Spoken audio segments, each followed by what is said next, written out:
Assalamualaikum warahmatullahi wabarakatuh. Salam bahagia untuk sobat pelatihan yang kami banggakan. Kita bertemu lagi pada sesi analisis kebutuhan bahan ajar. Tujuan pembelajaran kita kali ini adalah memahami langkah-langkah analisis kebutuhan bahan ajar. Yang kedua, memilih, memanfaatkan, dan menyusun bahan ajar yang sesuai dengan kompetensi serta kebutuhan peserta didik. Dalam kegiatan mengajar, memilih atau menentukan bahan ajar yang tepat dalam proses belajar mengajar sangat penting, sobat pelatihan, karena bahan ajar yang tepat akan membantu pencapaian tujuan pembelajaran secara efektif. Hal ini disebabkan oleh kenyataan bahwa kurikulum dan silabus hanya memuat materi ajar yang berupa ringkasan materi, sehingga menjadi tugas guru untuk mengimplementasikan materi atau membreakdown materi ke dalam materi-materi yang lebih spesifik dan lebih lengkap dalam bentuk bahan ajar. Bahan ajar harus dirancang sebaik mungkin karena fungsinya sebagai fasilitas pembelajaran. Penggunaan bahan ajar yang tepat akan menciptakan suasana atau lingkungan belajar yang memungkinkan peserta didik dapat belajar atau mendapatkan pengalaman belajar yang bermakna. Langkah-langkah dalam pemilihan atau penyusunan bahan ajar. Sobat pelatihan, sebelum sobat pelatihan membuat bahan ajar, ada beberapa hal yang perlu sobat pelatihan perhatikan. Yang pertama adalah mengidentifikasi aspek-aspek yang terdapat di dalam standar kompetensi atau kompetensi dasar, dan jika sobat pelatihan menggunakan kurikulum merdeka adalah aspek-aspek yang terdapat pada CP atau capaian pembelajaran. Aspek tersebut harus kita tentukan karena setiap aspek standar kompetensi dan kompetensi dasar atau capaian pembelajaran memerlukan jenis materi yang berbeda-beda dalam kegiatan pembelajaran untuk membantu pencapaiannya. Yang kedua adalah mengidentifikasi jenis-jenis materi pembelajaran. Materi pembelajaran dapat dibedakan menjadi 3 aspek yang termuat di dalam cakupan kompetensi dasar atau CP. Yang pertama adalah aspek kognitif, yang kedua adalah aspek psikomotorik, dan yang ketiga adalah aspek afektif. Aspek kognitif memuat fakta, konsep, prosedur, dan prinsip. Aspek kompetensi memerlukan demonstrasi, sedangkan aspek afektif membutuhkan respon. Berikutnya adalah memilih jenis materi yang sesuai dengan standar kompetensi dan kompetensi dasar. Apakah termasuk fakta, konsep, prosedur, atau prinsip? Apakah termasuk afektif atau apakah termasuk psikomotorik? Dengan mengidentifikasi aspek materi yang akan diajarkan, maka guru akan mudah dalam cara membuat bahan ajar dan mengajarkannya. Identifikasi materi ini sangat penting untuk keperluan desain proses pembelajaran, sebab setiap jenis materi memerlukan strategi pembelajaran atau metode pembelajaran serta sistem evaluasi yang berbeda-beda.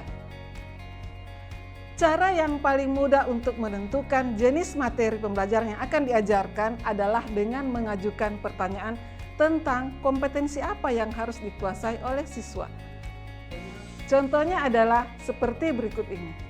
Apakah kompetensi dasar yang harus dikuasai siswa berupa mengingat nama, seperti nama-nama benda, nama-nama orang, nama tempat, simbol, atau lambang, atau suatu peristiwa sejarah? Jika ya jawabannya, maka materi tersebut termasuk fakta. Yang berikutnya adalah apakah kompetensi dasar yang harus dikuasai siswa berupa kemampuan menyatakan suatu definisi, menuliskan ciri khas sesuatu, mengklasifikasikan, mengelompokkan, membedakan beberapa contoh objek atau suatu definisi? Kalau jawabannya ya, maka pembelajaran itu disebut sebagai konsep. Berikutnya adalah, apakah kompetensi dasar yang harus dikuasai berupa menentukan hubungan antar beberapa konsep, rumus, atau menerapkan hubungan? Jika jawabannya ya, maka itu termasuk materi kategori prinsip. Jika kompetensi dasar yang harus dikuasai siswa berupa menjelaskan atau melakukan langkah-langkah dan prosedur secara berurut, atau membuat teks prosedur, membuat teks argumentasi dengan berbagai strukturnya, dan jika jawabannya ya, maka materi tersebut disebut sebagai materi prosedur. Berikutnya adalah, apakah kompetensi dasar yang harus dikuasai siswa berupa memilih berbuat atau tidak berbuat berdasarkan pertimbangan baik buruk, suka atau tidak suka, indah atau tidak indah? Jika jawabannya ya, maka materi tersebut merupakan materi afektif atau sikap atau nilai. Pertanyaan terakhir adalah, apakah kompetensi dasar yang harus dikuasai siswa berupa melakukan perbuatan secara fisik? Jika jawabannya ya, maka materi tersebut digolongkan sebagai aspek psikomotorik. Sobat pelatihan, itulah jenis-jenis materi yang tertuang di dalam kompetensi dasar atau capaian pembelajaran. Perlu kejelian dalam mengidentifikasi apakah termasuk aspek kognitif. Aspek kognitif itu pun masih harus kita pilih apakah dia fakta, konsep, prinsip, atau prosedur. Dan apakah dia termasuk psikomotorik atau afektif. Berikutnya adalah penentuan dan pemanfaatan bahan ajar.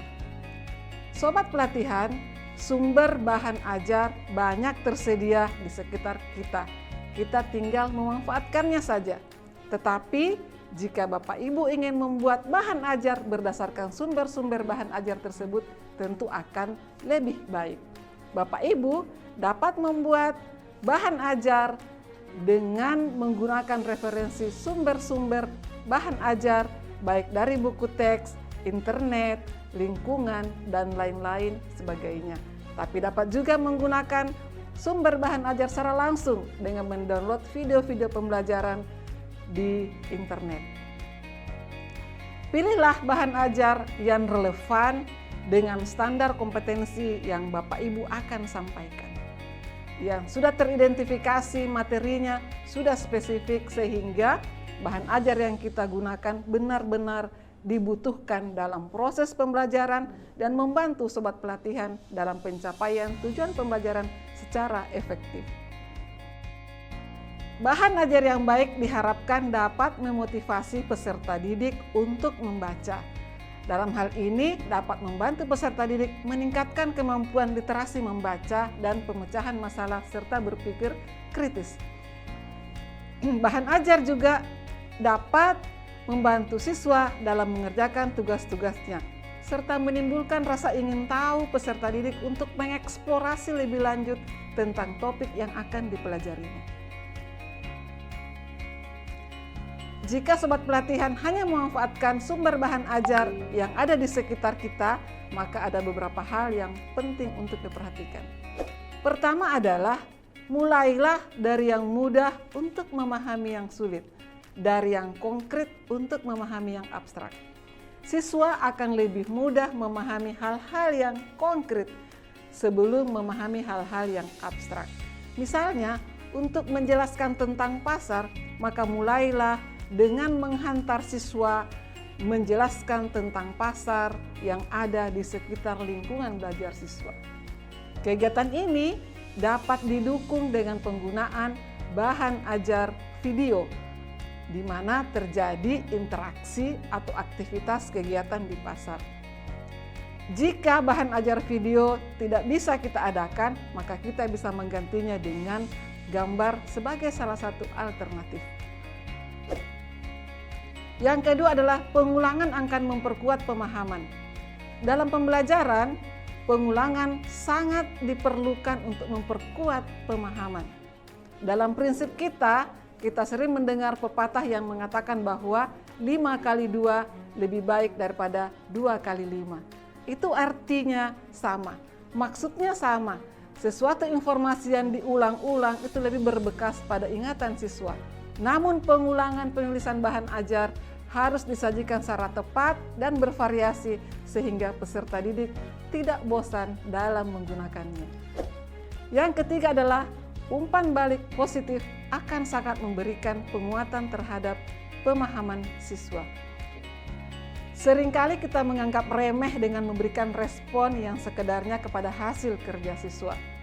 Saya sampaikan kembali kepada Bapak Ibu Sobat Pelatihan bahwa bahan ajar tidak mengganti posisi dan tanggung jawab guru dalam pembelajaran sebagai fasilitator pembelajaran. Karena itu sangat diperlukan respon guru dalam setiap aktivitas pembelajaran siswa. Perkataan seperti ya benar, atau ya kamu pintar, atau kamu bisa melakukannya lebih baik lagi, akan menimbulkan percaya diri pada siswa bahwa ia telah menjawab, bahwa ia telah melaksanakan tugasnya meskipun belum sempurna. Sebaliknya, Sobat Pelatihan, respon negatif akan mematahkan semangat siswa, akan membuat siswa kita tidak percaya diri. Untuk itu, jangan lupa berikan umpan balik yang baik dan positif terhadap hasil kerja siswa. Keempat adalah mencapai tujuan ibarat naik tangga. Setahap demi setahap, akhirnya akan mencapai ketinggian tertentu. Pembelajaran adalah suatu proses yang bertahap dan berkelanjutan. Untuk mencapai satu standar kompetensi yang tinggi, perlu dibuatkan tujuan antara. Ibarat anak tangga, semakin lebar anak tangga, semakin sulit mencapainya. Tetapi terlampau mudah juga, terlampau mudah melewatinya. Oleh karena itu, perlu menyusun anak tangga dengan tujuan pembelajaran secara pas, sesuai dengan karakteristik siswa.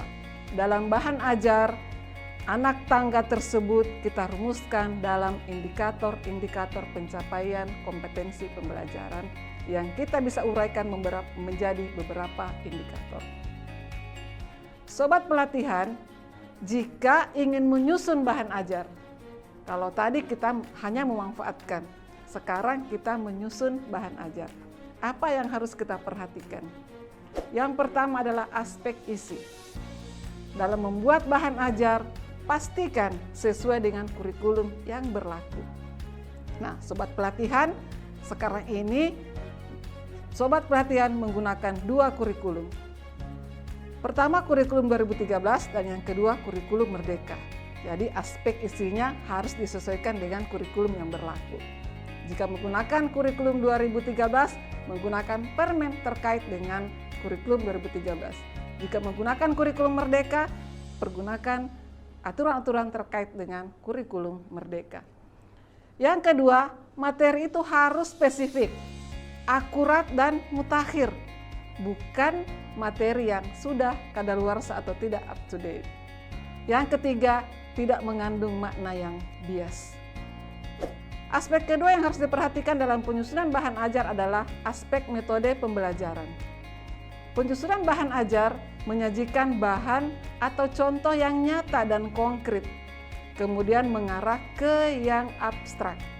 Memberikan kesempatan kepada siswa dalam melakukan pengamatan, praktek, aktivitas, kegiatan, sehingga menambah minat dan perhatian peserta didik. Yang ketiga adalah memberikan kesempatan kepada siswa berperan serta dalam proses pembelajaran secara aktif, kreatif, inovatif, dan menyenangkan. Berikutnya adalah yang ketiga, aspek bahasa.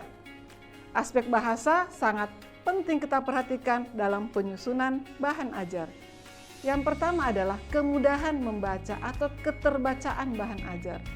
Bahan ajar yang tidak bisa kita baca tentu tidak bisa membelajarkan siswa. Nah, ini berhubungan dengan ukuran huruf yang kita gunakan. Terlalu besar juga tidak baik, terlalu kecil juga tidak tepat. termasuk juga pengaturan spasi. Hal ini berkaitan dengan aspek grafika. Yang kedua adalah kemenarikan, berhubungan dengan minat baca. Apakah peserta didik berminat membaca bahan ajar kita? Kepadatan ide, bacaan, dan penilaian. Ini berkaitan dengan aspek penyajian sebuah bahan ajar. Yang ketiga adalah kesesuaian. Hal ini berhubungan dengan bahasa dan keterbacaan, yaitu susunan kata, kalimat, panjang pendek, frekuensi, serta struktur kalimat dalam sebuah bahan ajar. Hal-hal di atas mempengaruhi bahasa yang efektif dan efisien, yaitu pilihan kata, kaidah-kaidah yang baik dan benar, termasuk penggunaan ejaan bahasa Indonesia yang benar. Tidak menggunakan kalimat yang mengandung bias atau mengandung miskonsepsi. Terakhir adalah aspek ilustrasi. Nah, ilustrasi sangat penting dalam sebuah bahan ajar karena akan mengkonkretkan konsep yang akan kita sampaikan kepada peserta didik. Apa saja aspeknya? Yang pertama adalah relevansi ilustrasi dengan konsep yang hendak kita jelaskan.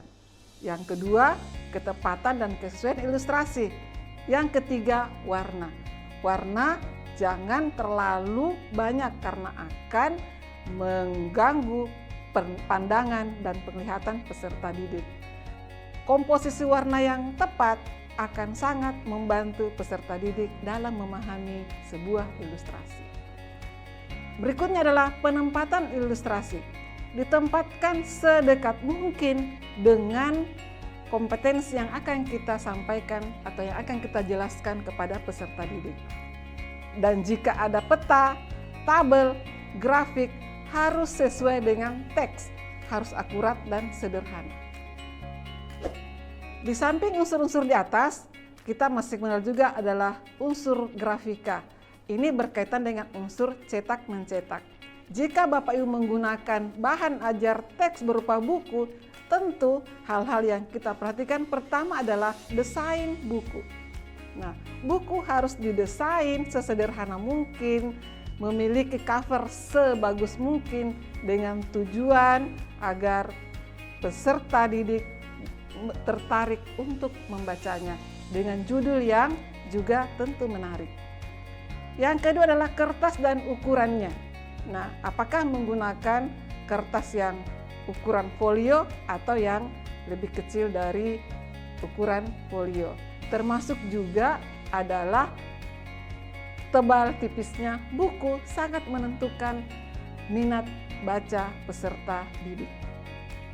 Yang ketiga adalah tata letak kulit. Nah, ini termasuk layout. Jadi, semua unsur-unsur grafika di atas merupakan daya tarik dalam pemanfaatan bahan ajar. Demikian Sobat Pelatihan, semoga bermanfaat. Mohon maaf atas segala kekurangan. Sampai jumpa di sesi selanjutnya. Saya akhiri dengan ucapan Alhamdulillahirrabbilalamin. Wassalamualaikum warahmatullahi wabarakatuh dan salam sejahtera untuk kita semua.